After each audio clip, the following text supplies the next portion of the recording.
So a few days ago, I finally saw and reviewed the last August movie of this year, so now it's time to rank all the six of them that I saw.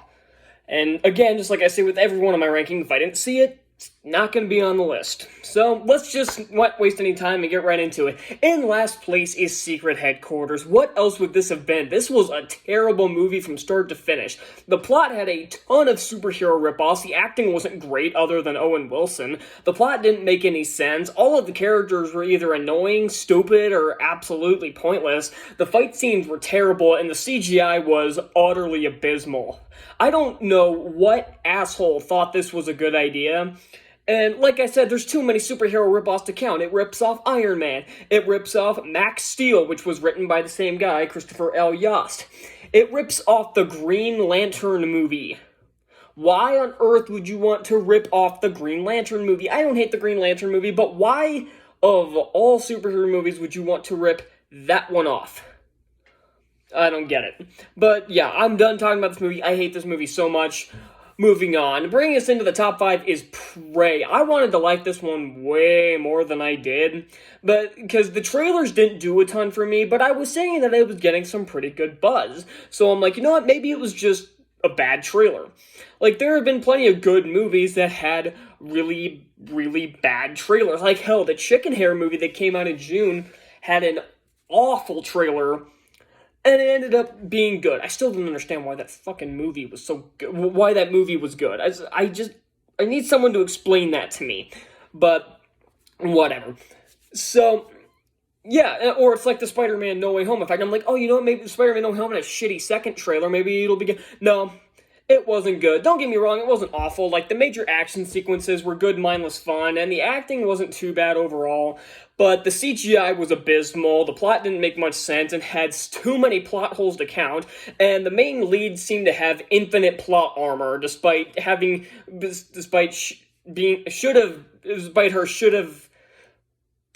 fact that she should have been killed several times throughout this movie. Good lord, oh, that was an abysmal way of saying that.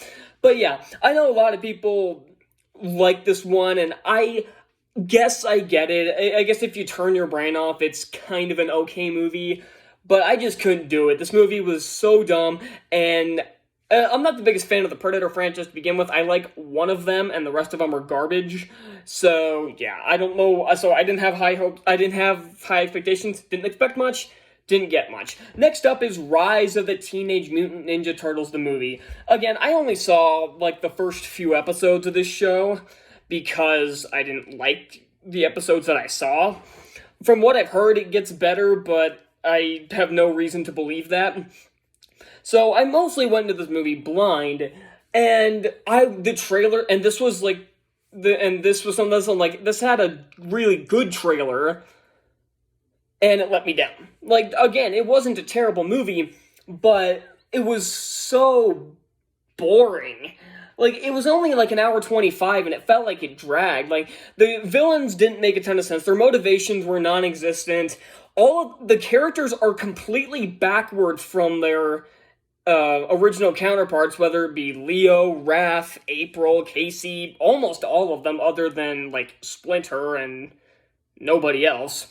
Michelangelo and Donatello have no screen presence in this movie whatsoever because it's all about Leo and Raph, which feels disingenuous. If you're wrapping up a show about all these characters, you should probably make it about all of these characters, but they didn't do that.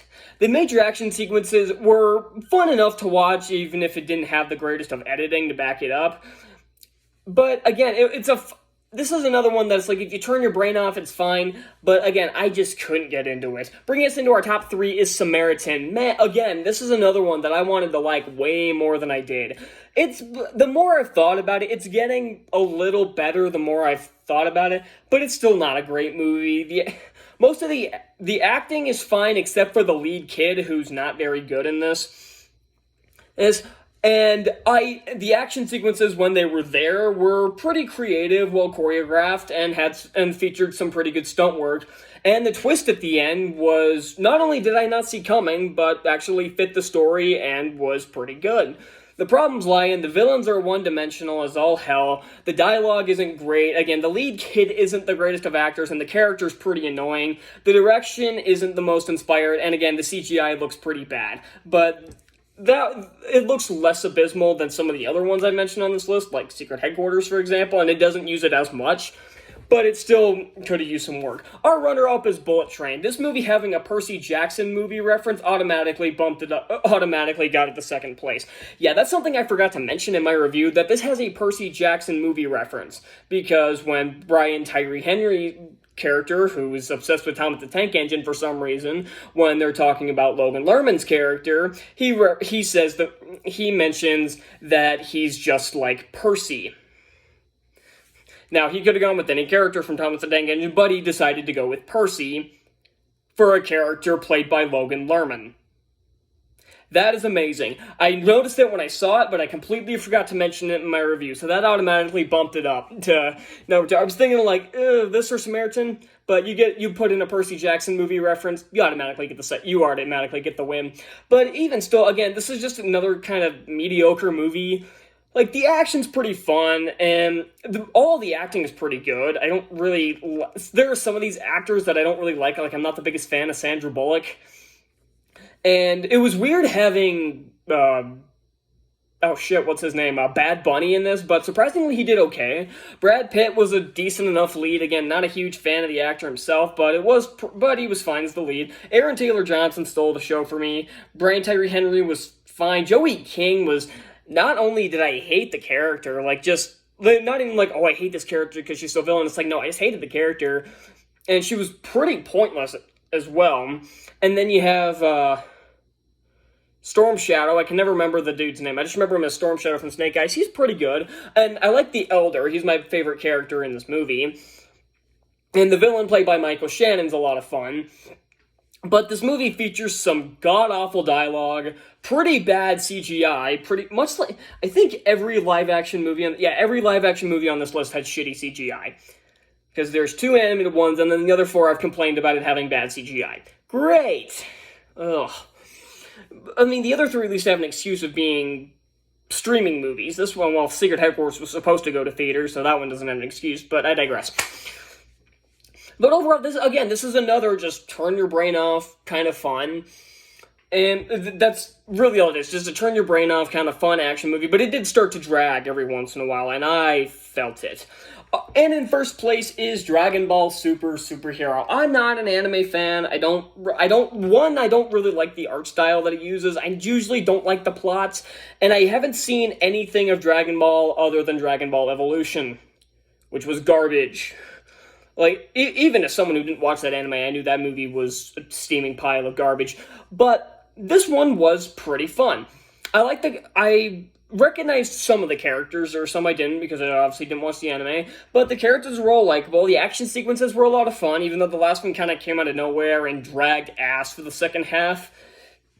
And the plot is a little overly simple, but at least it's not trying to throw a bunch of twists at you and acting like it's smarter than it is. It knows exactly what it is. It's a big, dumb action movie, and that's all it needed to be. That's what a lot of these are, but this one is better than the others because it didn't have a ton of glaring plot holes. It didn't have a main character with unlimited plot armor. It looks fantastic. The voice acting is really good. The characters are all likable.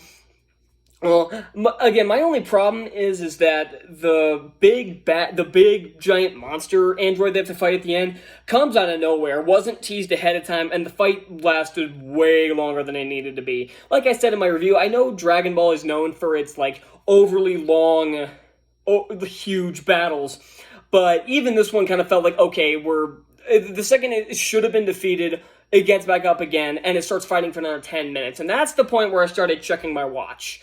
But other than that, this was a really fun movie, and it may get me to check out some of the shows. It probably won't, but you never know. So that's all I've got for August. September is going to be a much smaller month because there's not very many big movies coming out. What do we got? We got The Greatest Beer Run Ever with Zac Efron. That should be fun. My Son Hunter with Gina Carano. That's pretty good. And then we got 2 Disney Plus releases. Hocus Pocus 2, not the biggest fan of the first one, but maybe this one will be good. And Pinocchio.